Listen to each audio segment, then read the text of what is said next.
She slid knee-deep into a dangerous, intoxicating high-stakes world, walking out the other side $4 million richer. Olympic skier, exclusive poker club hostess, and FBI target. That's Molly Bloom's resume, and it's packed to the brim with twists, turns, partying, double-crossing, crime, and cold hard Hollywood cash. Molly fueled the unhealthy obsession of Tinseltown's richest for years, pocketing the dirty dollars from celebrity gamblers like Ben Affleck, Tobey Maguire, and Leonardo DiCaprio. The stakes were high, and not just on the poker table. Molly faced financial collapse, significant jail time, and was beaten within inches of her life. So how did this professional athlete find herself inundated in the world of underground gambling? Stay tuned for the extraordinary story of poker princess Molly Bloom. Aaron Sorkin's enthralling film about this poker princess, called Molly's Game, showcases Molly's critical fall at the Olympic Games qualifiers as the turning point in her life. The freestyle mogul skier collided with a small twig embedded in the snow, detaching her ski in a 1-in-a-million event, which ruined her prospering career as an athlete. While this made for a dramatic cinematic opening, in reality, her decision to give up on her elite athlete dreams was more long-winded, coming after consecutive setbacks. Molly had almost made it to the top. She held a position in the U.S. ski team and ranked third in North America. Yet a serious back injury early in her career, a nasty fall on an Olympic qualifying run in 1998, and a seemingly never good enough attitude from her father pushed her away from the slopes. At that point, Molly's life took a full 180.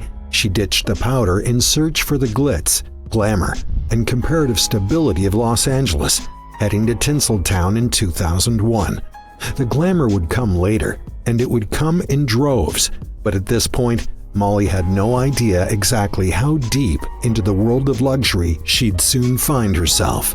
What she intended to be a sabbatical year before enrolling in law school turned out to be a one-person ticket on a roller coaster ride through the money-laden world of underground Hollywood and underground New York. But that fascinating chapter comes later. With skiing out of the picture, Molly still felt a great deal of pressure to be successful when she moved to LA. Her two brothers' incredible reputations pushed her further into the shadows, Jordan being a surgeon, and Jeremy earning praise as an American Olympic skier and Philadelphia Eagles player. From the outside, Molly was smart, athletic, and a real go-getter, but within her family, she wasn't even second best, which only enhanced her motivation to succeed. The transition to Los Angeles wasn't easy. She found herself couch surfing at a friend's place while searching for a makeshift waitressing gig. Before too long, she landed a job as a cocktail waitress, slinging shots and bottles to the obnoxious Hollywood elite. But it was her next job that would prove to be the catalyst that kicks the enthralling Molly Bloom story into gear. After quitting her job as a waitress, real estate entrepreneur Darren Feinstein almost hit Molly with his car. That near miss changed her life forever. He took notice of her uniform and hired her on the spot for a job at his restaurant. But it wasn't the restaurant that would change her life. It was Darren Feinstein himself. Before too long, the entrepreneur made 26-year-old Bloom his executive assistant. Feinstein wasn't a pleasant employer, to say the least, but the work was stable and it paid the bills, allowing Molly to finally get off her friend's couch. There's no beating around the bush here. Feinstein was rude, elitist, and talked down to those with shallower wallets. When Molly picked up his food, he actually yelled, "These are poor people bagels!" That should give you an idea of this man's sense of entitlement. With her notable beauty and charming personality, Feinstein recruited Molly to help run his weekly, highly exclusive poker game. It was held at the Viper Room, a bar he co-owned which sat on the illustrious gritty Sunset Strip in West Hollywood, a spot frequented by the Hollywood rich and famous. At this point, Molly was thrust into a new universe. She didn't know the first thing about poker. On her first night setting up the table, it was Google to the rescue. What kind of music do poker players like to listen to? What do poker players eat? The celebrities trickled in one by one, and by the end of the night, Molly had made $3,000 in tips, just like that. For these Hollywood names, $3,000 was nothing. For Molly at this point in her life, $3,000 was everything. It didn't take Molly long to learn the ins and outs of poker and the secrets to throwing exclusive top-tier events. Her skills quickly grew. She became comfortable dealing with celebrities and handling large quantities of cash. As her skills grew, so did her contact list, which she'd soon use to her own advantage. In typical Feinstein fashion, Molly was dealt with a double-crossing ultimatum. In Darren's eyes, Molly was making enough in tips from the weekly poker games that he didn't need to keep paying a salary for her legitimate job. But if Molly wanted to continue making the poker tips, she'd still have to do the grinding work as an executive assistant. 2 jobs, 1 payment.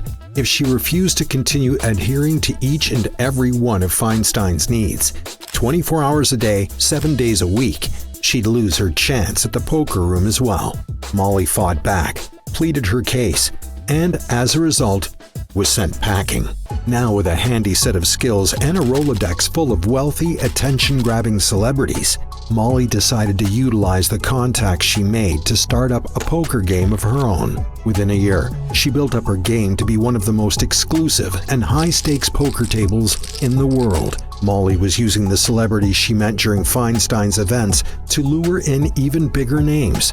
Bigger names meant fatter wallets, and the fatter wallets meant much larger stacks of cash on the table. Initially, the buy-in started at $10,000, but it eventually soared up to $250,000, and if cash wasn't on hand, some truly surreal pieces of collateral were put forth, perhaps none more astounding than an original Monet painting. With the ability to buy back in once they'd lost all their chips, players could dig themselves into a hole in a matter of hours. Bloom admitted that she witnessed one particular celebrity lose $100 million in a single night. Astonishingly, he came back the very next day to pay up. This credit now, pay later system would soon get Molly into a world of trouble. She just didn't know it yet.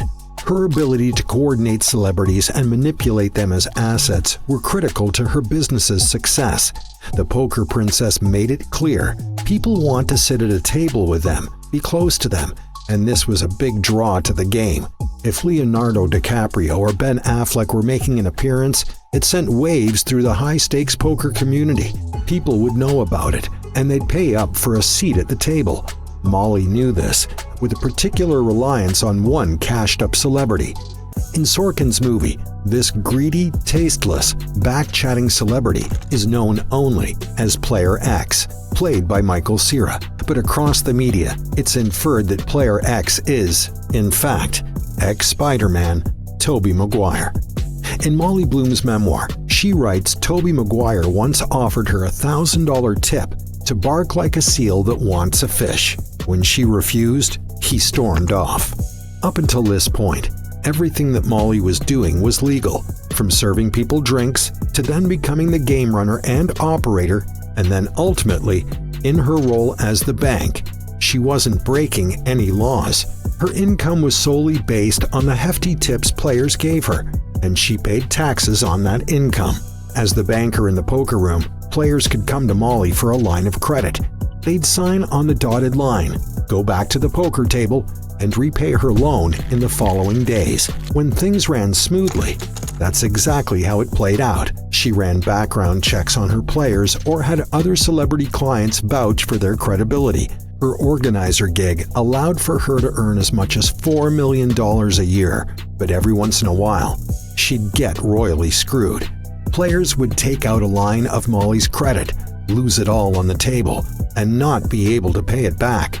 She had to personally fork out millions to cover the unpaid debts. In 2009, she moved her operation to New York. That's where the trouble escalated. That's when she crossed the line.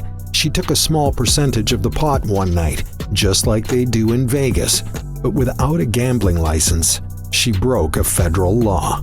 In New York, Alex Rodriguez became her new celebrity pawn. His elite persona elevated the status of the operation. When he would show up, other deep-pocketed card sharks would do the same, some just for the thrill of basking in the aura of a celebrity. He was to her New York operation what Leonardo DiCaprio had been to her Hollywood operation. Although Molly never described Alex actually playing poker, his presence alone was enough to pique interest. With significant amounts of money exchanging hands on the regular, Molly's nerves started to bubble over. To alleviate her concern for toting around so much cash between games, she hired a driver for security reasons. Ironically, it was this quest for security that would lead her toward her most frightening moment yet. The driver set up a meeting for Molly with a couple of his friends, who he claimed were potential wealthy poker players. Molly met them in a fancy hotel lobby, and one of the men, an obvious out-of-towner, ordered an appletini. But the meeting wasn't set up to join a poker table. It was set up so that they could offer Molly their protective services in exchange for a cut of her earnings. With a certain caveat, these friends were Russian mobsters. They dug up dirt on Molly, flustered their knowledge of her financial situation, and threatened her family if she didn't accept their protection. She rejected the offer, and weeks later, an armed stranger showed up at her door. He violently slammed her against the wall, threatened her with a gun, and made away with her cash and jewelry. There was no doubt about it. This guy was sent by the appletini-drinking Russian mobsters. Molly had no choice but to accept another meeting and agree to the protection. With a strike of good luck, she read in the paper that the FBI had arrested nearly 125 people in a massive mob roundup, and the mobsters were never heard from again.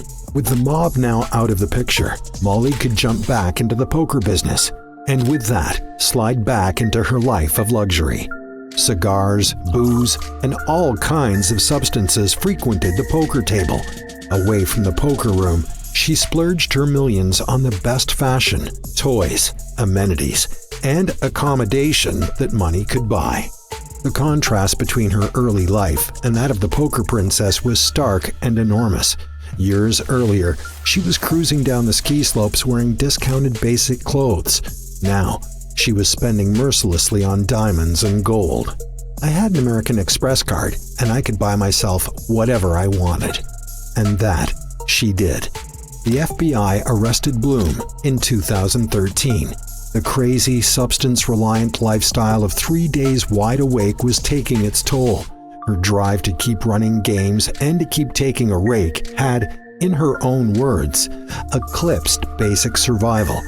After 8 years in LA and 2 years in New York, Molly had seen lives and families ripped apart. She'd seen and felt both the highest of highs and the lowest of lows. In 2013, some 2 years after she decided to stop running games, after she'd made $4,773,000 in 1 year alone, Molly was awoken by the FBI with an arrest warrant. Now, she was in trouble. But how did it get to this point? After so long out of the limelight, what tipped the FBI onto her trail? It all comes down to one hedge fund manager, Bradley Ruderman, also known as Bad Brad, simply because he was so bad at poker. He'd consistently lost $100,000 in a night, but his seat at the table allowed him to reel in celebrity clients who'd shell out multi-millions to power his hedge fund. As it turns out, that hedge fund was nothing but a Ponzi scheme. Bad Brad lost $5 million of his investors' money, promoting an investigation that circled back to the poker game and its clients, some of which had their toes dipped in the Russian mafia. And who was the piece at the center of it all, unknowingly bringing Ponzi scheming hedge fund managers, cashed-up celebs, and mobsters into the same room? The poker princess herself, Molly Bloom.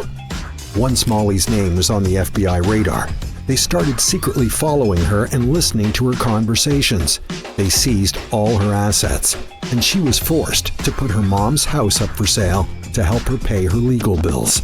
Had Molly not been arrested, her lifestyle may very well have got her into deeper trouble before too long. Prosecutors offered to entirely restore her bank accounts and rid her of any criminal wrongdoing if she turned over the names of her poker players.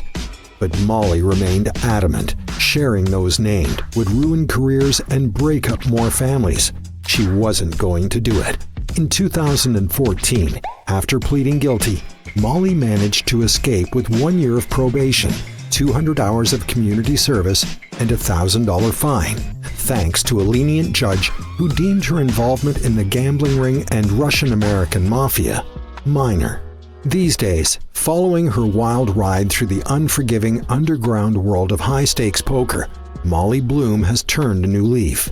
She's using her proven networking experience to reach fellow women and help them harness their inner success. She admits that she made a lot of mistakes, now trying to build a confident, entrepreneurial female community to help fellow women prosper. Thanks to the success of the Oscar-nominated Aaron Sorkin movie, her published memoir, and the income from ongoing public speaking, Bloom is estimated to be worth close to $500,000. It's far from the starry heights of the former poker princess, but without mafia thuggery, FBI phone tapping, or week-long substance-fueled partying, she can spend it purposefully, without a demonic weight hanging over her head.